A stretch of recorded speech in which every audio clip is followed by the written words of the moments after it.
Suite à la prise de pouvoir du colonel Assimi Goïta par coup d'État au Mali, beaucoup de frères maliens se demandent bien quand est-ce le colonel Assimi Goïta va remettre le pouvoir. Et aussi, quelles sont les mesures efficaces que le colonel Assimi Goïta a pu concrétiser à la tête du Mali. Donc, dans cette vidéo, Big L va faire un récapitulatif de toutes les mesures et de toutes les actions que nous trouvons efficaces qui ont été posées par le gouvernement du colonel Assimi Goïta et les forces armées maliennes sous l'égide du colonel Assimi Goïta. Donc, bien évidemment, chers frères maliens, chers frères panafricains, prenez place. Nous allons faire un récapitulatif de toutes les mesures efficaces que le colonel Assimi Goïta a pu prendre pour la République du Mali.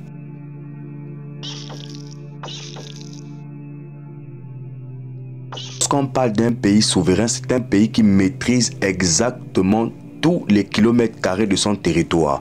Le Mali, lorsque le colonel Assimi Goïta a pris le pouvoir au Mali, nous connaissons qu'au nord du Mali, il y avait des territoires qui étaient en train de faire sécession ou qui avaient même déjà fait sécession, mais ces territoires étaient encore dans l'enclave du Mali juste parce que les géographes voulaient mettre ces territoires dans l'enclave du Mali. Mais la réalité était autrement. La réalité était que ces territoires n'appartenaient plus réellement au Mali parce que les autorités maliennes à cette époque n'avaient plus d'emprise, n'avaient plus de main sur ces populations. Donc, nous allons faire un récapitulatif de tout ce que nous considérons qui ont été de bonnes mesures. Nous allons commencer par le 31 janvier 2022, on commence par l'année 2022. Le 31 janvier 2022, le colonel Assimi Goïta, à travers son gouvernement, qui est directement géré par le premier ministre Choguel Kokala Maïga, ils avaient demandé un ultimatum à quoi? À l'ambassadeur de France de quitter le pays sur 72 heures. Sous 72 heures, parce qu'ils avaient remarqué que en fait, l'ambassadeur de France qui était au Mali, c'était pas vraiment un vrai ambassadeur, c'était plus un espion qu'un ambassadeur. Donc on avait demandé de quitter le pays. Sous 72 heures, il avait voulu tergiverser.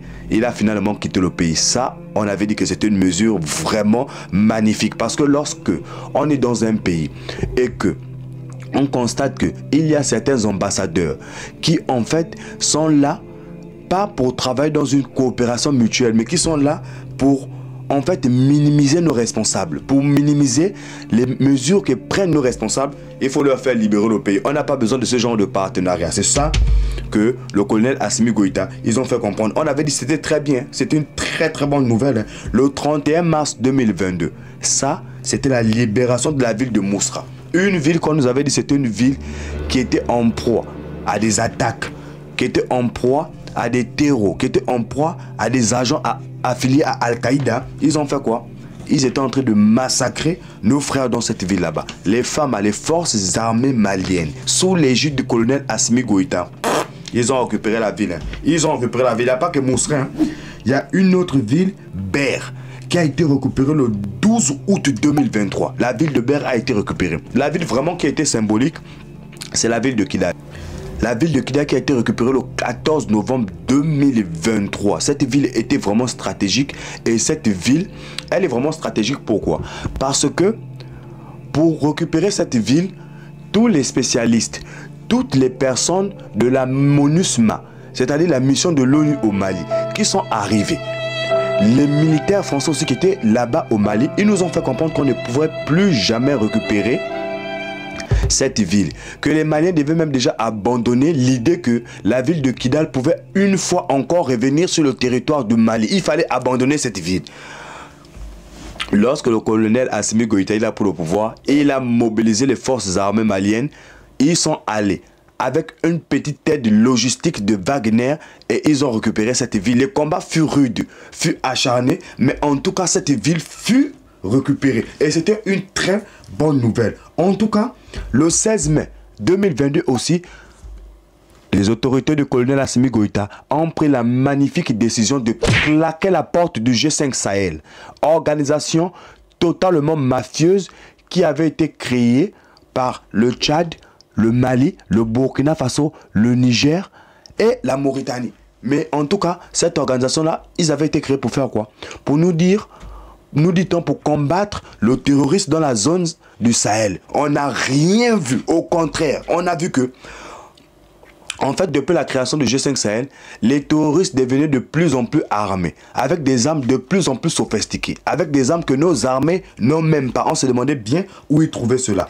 En tout cas, cette magnifique décision avait été prise le 16 mai 2022. Aussi, le 15 août 2022, le colonel Assimi Goïta a demandé à ce que l'armée française puisse libérer le pays. C'est ce qu'ils ont fait, ils ont libéré le pays. On ne voulait plus leur voir de pays parce qu'on avait vu que le boulot qu'ils étaient en train de faire là, on se demande bien si leur boulot, c'était un boulot spécialement dans la géolocalisation des ressources minières ou c'était pour vraiment nous aider à combattre les fouteurs de merde. On n'a pas vu ça. En tout cas, dans toutes ces décisions, la plus magnifique, c'était le 16 août 2023. La création de l'Alliance des États du Sahel. Alliance totalement magnifique, hein, avec le Niger et le Burkina Faso. Je pense que c'est l'une des meilleures alliances sur le continent africain. C'est même la véritable alliance. Toutes les autres alliances ou toutes les autres organisations, telles que CEDEAO, telles que UEMO, telles que UAO quoi, organisation fictive, mafieuse et tout le reste comme vous connaissez déjà.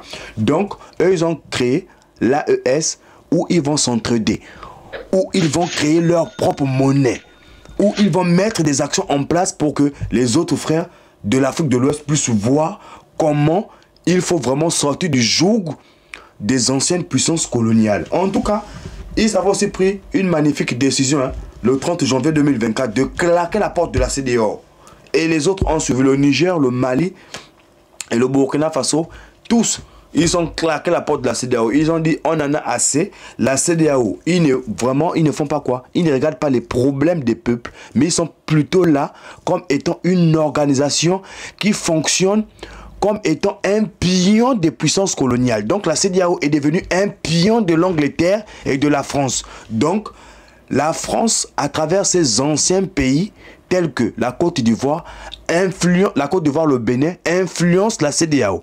L'Angleterre, à travers le Ghana, à travers le Nigeria, influence la CEDEAO. Les décisions que doivent prendre les dirigeants de la CEDEAO sont influencées par ces grandes puissances coloniales. De ce fait, les autorités du Mali, ils ont claqué la porte de la CEDEAO. Et c'était une très bonne chose. En tout cas, là, on a fait un récapitulatif de vraiment des actes posées par les forces armées maliennes sous l'égide du colonel Assimi Goïta et aussi des mesures prises, notamment chasser l'ambassadeur, sortir de la CEDEAO, claquer la porte du G5 Sahel. Tout ça, c'est depuis que le colonel Assimi Goïta il a pris le pouvoir. Hein.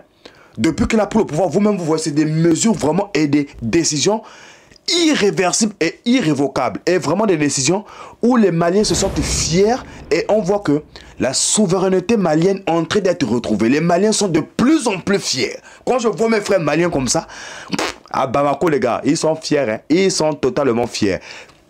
Nous aussi nous sommes fiers, c'est tout à fait normal. En tout cas, on va s'arrêter là pour aujourd'hui. C'était Big L /Code TV. Allez, on se retrouve pour un prochain programme. Allez, ciao, ciao.